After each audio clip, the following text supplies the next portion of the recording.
Glad to be with you. Well, I think there are two questions here. One is an abstract principle, which is whether you ever do a quid pro quo trade for an American hostage, somebody wrongfully taken, as Brittney Griner was, as Paul Whelan was, as many others have.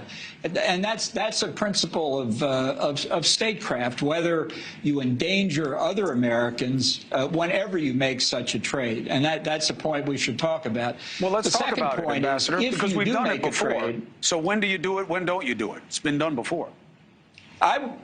Well, it has been done before. I would never do it. I think every time we make an exchange with a rogue state, with a totalitarian country, with a terrorist group, we are setting a price, in effect, on other Americans. And I understand the emotion that goes into, for the families involved and friends, in getting somebody released.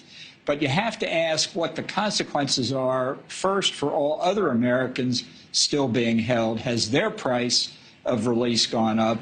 And for all the Americans who are subsequently in danger because potential hostage takers see that we're prepared to bargain.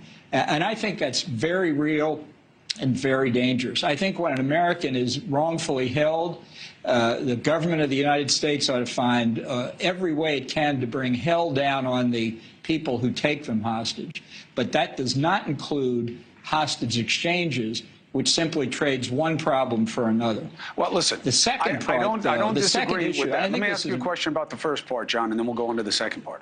I don't disagree with the idea that America should find a different form of muscularity instead of playing quid pro quo, because now you've got Russia on the ask side, and who knows who they'll ask for next, because now they know that this is the way you'll play the game. I get that, although, again, this has been played many times, this game, this way.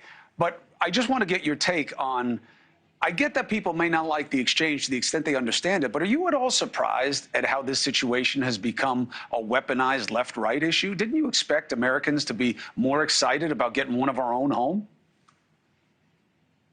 Well, I didn't think it would become a left-right issue, because I think this question of the general principle, do you negotiate, I was not aware was really a left-right issue.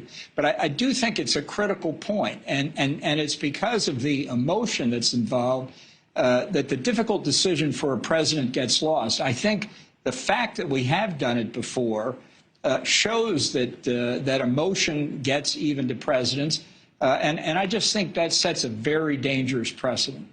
Now, we have not heard Russia contradict the following notion, and I think that speaks volumes, because we all know they love to create chaos over here. The president and one of his senior policy advisors said Paul Whelan, the former Marine who's on a trumped-up espionage case and has been rotting in Russia, they say he wasn't on the table, that it was Griner or nothing right now. So that's why he wasn't part of this deal. They were never going to offer him as part of this deal, so they decided to make the deal that they had. Russia has not contradicted that idea. Do you believe that that's likely what it was, and is that understandable? I think it's entirely possible. That's what the administration did, and I just think that makes the concept, that's the proof of the concept that you don't do these deals to begin with.